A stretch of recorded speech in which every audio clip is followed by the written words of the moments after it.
Well, hello and welcome back to our garden. Today I get to show you something quite exciting because I'm finally expanding our no-dig kitchen garden into this sloped field right next to it or behind me. You might just see a little glimpse of it there. This is quite long and this is going to be 100% no-dig.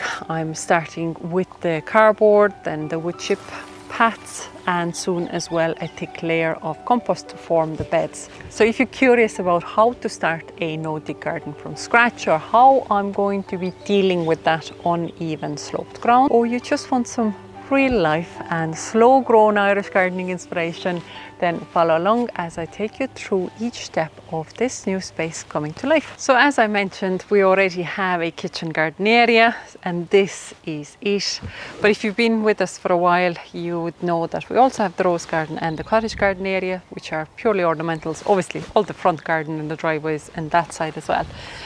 But the kitchen garden is quite large, and obviously the other garden spaces are quite large as well, and there's only one gardener of me. So you might wonder, why do I want to expand from here? I've surely got enough on my plate already. There's plenty of space here. Why can't I just add another bed around here, or why can't I just add something else to this space that I already have? Why do I even need to go onto the field? And that is all very valid. There is a lot of work already amongst what I have here, but I've been gradually growing it. I've been very gradually building all these spaces, so it isn't very sudden. It's not a very quick jump. I've always had a couple of obstacles around this area that have kept me from adding more raised beds or planters to what I already have. So this was the very original part that I started to grow out from. So I'm already been slowly creeping towards the field. But this area here where you see the planters from the garage to the house, this is all stone. There is no soil whatsoever under here, absolutely none of it. This was all filled with massive rocks and stones for the machinery when the house was built. And also there are a couple of walkways here. Again, there's no soil under here whatsoever because there's a lot of services for the household running under the ground. So there's pipe works there. Also, we have multiple pathways. And then the beds that I already have here, obviously they also need pathways for access, and especially getting here around here with a wheel. I knew that if I was going to build or add something in here, it had to be very small and narrow because, yeah, pretty much between the walkways and access, there is no more like ground left. And even under the Nipita, there's no proper soil. I think it's sort of from here onwards where the native soil starts to slowly creep in, but even to the very end of where the terracing is finishing, there's still very minimal amount of soil there. Anything that I've added here would have been grass field originally, and then I've just added more compost and more compost and more compost all the time.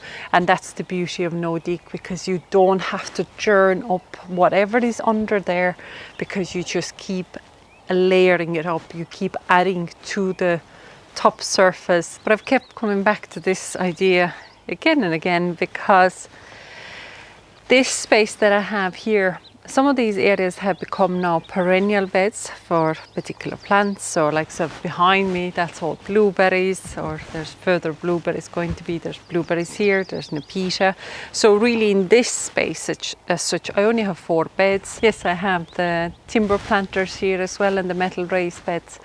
But again, some areas have become more of a allocated for crops that are just staying in those areas for a longer time. And when it comes to this real sort of bulk growing during the summer and autumn season, I am lacking space here. Plus then last year, when a lot of the vegetable crops failed but the flowers flourished, I don't want to lose the flower aspect of it.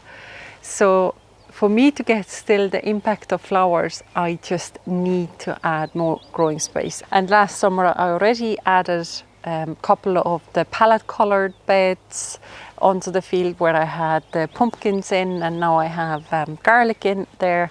And then this year I've added the oval metal planters as well, which are going to be the carrot beds, and I have carrots sown into them. So I can see how that gradually increasing the space is manageable for me, and I can see that it's useful, and also that I finally get this idea out of my head of using that space on the field as a terrace sloped garden, because for the last 2 years I've been constantly on and off sheet mulching an area there, especially for the winter seasons. I've covered areas there with large plastic sheets that look so ugly, just to kill off the weeds. In spring I would lift it, and then I got to do nothing with it. And especially even over the last winter now, I had the cover on it again. I lifted it, and just seeing the grass starting to grow back, I said it's now or never. And then it just very quickly all came together. So I have the issue with the soil on the kitchen garden side, or the lack of it, and that's why I ended up building the terraces and adding the fresh compost and soil, and that's how I'm growing in there. But now as I'm coming onto the field, surely in here would be a perfect way to grow, and I could even till it or plough it, and I could just start straight away using the soil. Why would I even consider no digging here? But the soil that's here, as you see from the parts that's actually exposed now that I had weeded 2 weeks ago, is heavy clay. So these are really solid lumps of clay that's here, plus the soil is really riddled with stones. So as far as digging it goes, it's so hard. And I have videos before where I have dug it, but it's with the pickaxe and then with the shovel to follow it. So as far as the soil for nutrients would be good, it's not really workable. So it would be very difficult to actually grow in it, and very difficult to work. And even getting machinery here, I would end up actually damaging physical ground around just to get a machinery to this location. So I still would prefer no dig. A nice tidy way, but it would take just initial cost in form of a compost and then the wood chip. So yeah, it wasn't feasible for us to get a machinery in here, and potentially getting other areas damaged for it to physically drive from the gate to this location for this little bit of ground. And for machinery, this is little bit of ground. For hand digging, this is huge. This is way too much. And yeah, it's undiggable by hand like that. And if anything, I would have considered bringing in a digger, or mini digger even, just to get swales dug in front of this area, because that area was still something I was very set up on. As I do like the permaculture principles about the swales and berms, and that's basically just to improve the watering management, or like water retention in the soil. Now, we never have, obviously, because this is sloping ground away from the house, we've never had any issue with actual water management in this area. And that's because our soakaway, which is like the excess drainage from anything from this property, is actually quite near where the linden tree is, further away. So that's our soakaway area. So the rainwater naturally goes through this part of the property anyway. And it doesn't matter to no dig if you're on a slope or not. Now there is topic from the point of, I suppose, how steep the slope is, how would the soil be retained, will it get washed down the hill with heavy rain? So that is definitely something you'd have to look into depending on your own slope severity. As for me at the moment, this area that I've chosen runs from east to west, so full south is on that direction. And as far as I worked on the area, on the ground, walked all these long distances here, I would always prefer to walk along the sort of the ridge line as such, rather than across it. So walking up and down the hill is so much harder then walking parallel to the bed. So that is how I'm going to also lay out my beds. But first of all, how I even started it. Obviously, I knew where my sort of starting point was. That was the area that I had sort of covered up with the black sheet mulching previously. And luckily that gave me sort of quite a good visual eye as well, where the new growth of the grass was coming from, where to run my sort of lining. And all I started was just a bamboo cane that went straight into the ground. And then I just used extra long flexible landscaping measuring tape, and even using that measuring tape for the whole time, leaving it on the ground, and obviously adding my second cane as well as A to B point.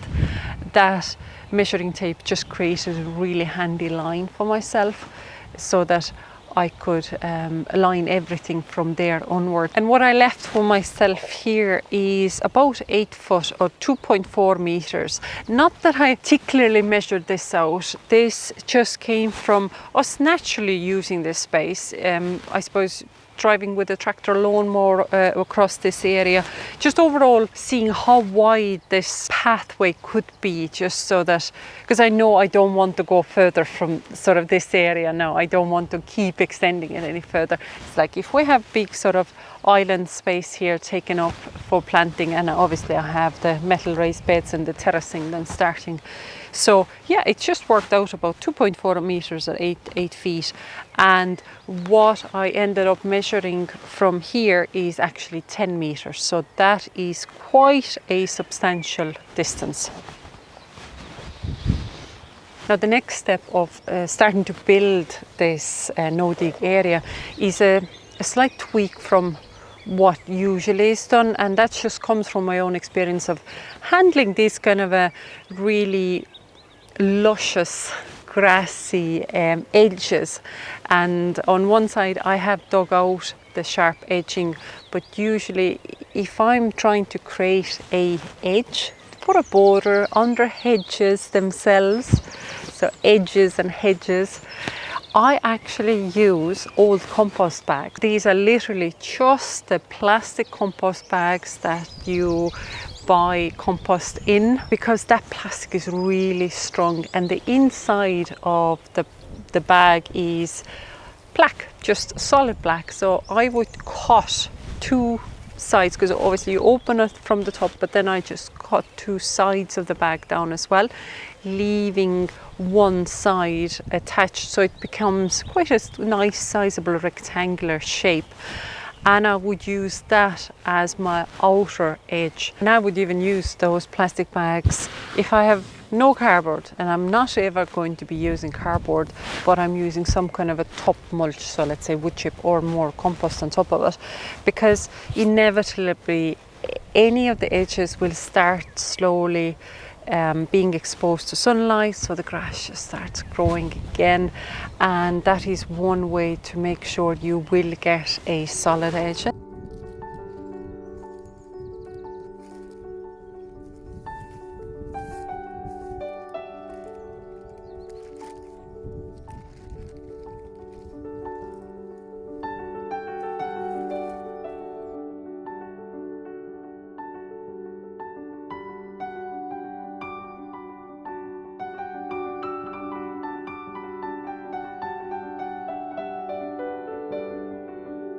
Official first step is adding cardboard to the whatever vegetation layer you have on the ground on top of that, and that's really just there to cut out that light, that sunlight, to basically kill off their exposure to sunlight and kill the grass that's under there. And the cardboard now I'm using, this is something I purchased, and that was a very conscious decision.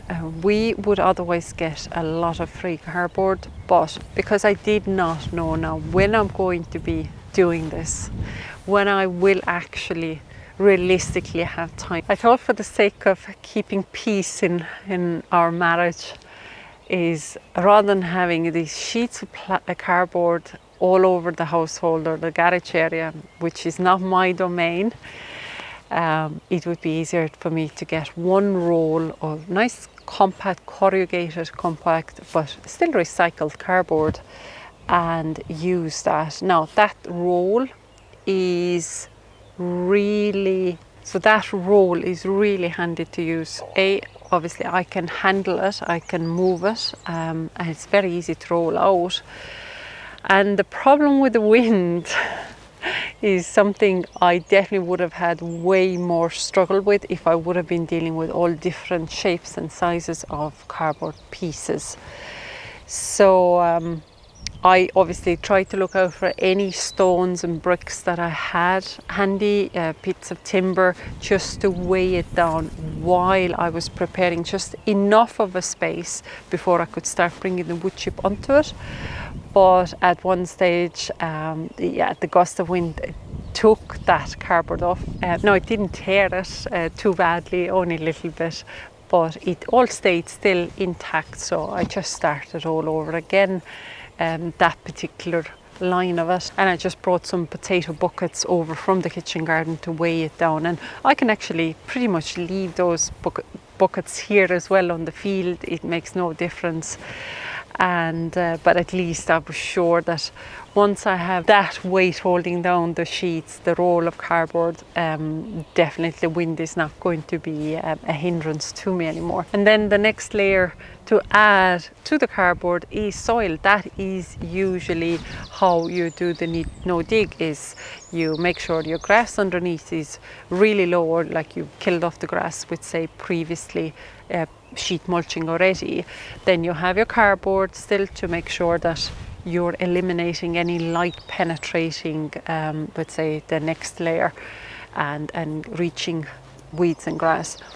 And then on top of that you put soil, but I put wood chip, and that's because I want my footpaths to be purely wood chip. I have plenty of soil under the cardboard and the wood chip, but also while I'm waiting for the compost delivery, that wood chip is going to hold the cardboard down, because that cardboard is not very thick, and that's how we got whole 70 meters into that one roll. So far I've actually only rolled out as much cardboard as I had the quantity of sort of wood chip. So this is all the wood chip I have. I'm no more of it, and I have still at least one more sort of line of cardboard to add to this sort of depth of planting areas.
So the way I'm planning, in my head at least, I don't know if it's going to work out, but so we have the plastic edging there, and my first line of cardboard starts from just here. So cardboard here, and this is all the plastic. When the compost is coming, I'm just going to pull back the wood chip. So I'm not actually going to leave any wood chip very close to the grass, because all is going to happen is the birds are going to come and they're going to pick at the wood chip and they're going to be pushing it onto the grass. So I don't want these to damage the lawnmower blades. So I'm going to add the compost on top of the plastic. Now you might think that's a little bit strange, but hear me out. This is only a temporary solution, because after one season, the plastic should have killed enough underneath here so that I could come and remove this plastic, and then the soil is going to go straight onto the compost is going to go straight onto the soil below. And what I'm going to be planting to the very edge of it here is calendula. That's what I'm thinking anyway, because I have so many calendula seedlings popping up from one of the terraced beds, and I want to get more vegetables in there. And also last year I found that it actually created such a massive wall of flowers that you didn't really get too much of a view onto the field. So now, knowing that this is also a growing area, I can expand that view a little bit more. And then the calendula naturally is going to provide like a barrier or a border here. And it's an annual, so it's going to die back by the winter anyway. And then as I'm pulling this further down, I've decided I'm going to do a planting area. I think it was about 16 inches of a depth here, or 40 centimeters, about that. Then we're going to have a footpath.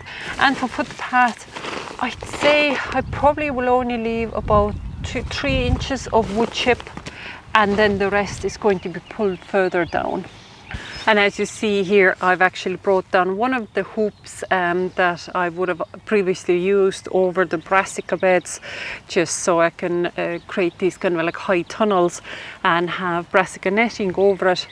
And that distance for the hoop itself is about 90 centimeters, or 3 foot, let's say. So, and I'm not doing 1.2 depth of a bed. I just find the meter or so way easier on the back for reaching over. And yeah, I'm doing everything that I can already find that it's way more comfortable to manage with. So I'm not pushing myself to follow exactly those measurements, what you're most likely to hear talked about.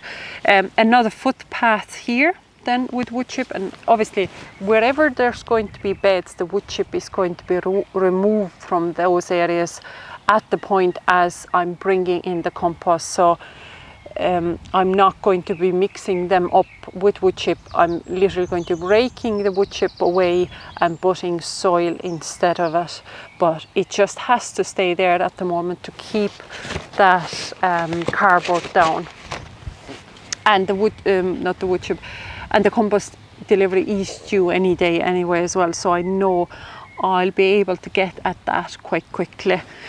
So another footpath here, and another same depth of a sort of planting as I have here. Now this isn't fully finalized, in case I'm thinking I'll do something thinner, but I'm thinking it's easiest just to repeat the same as what I had here. And I have laid out some more of those plastic compost bags here, because that is where I'm thinking at the moment to finish my planting.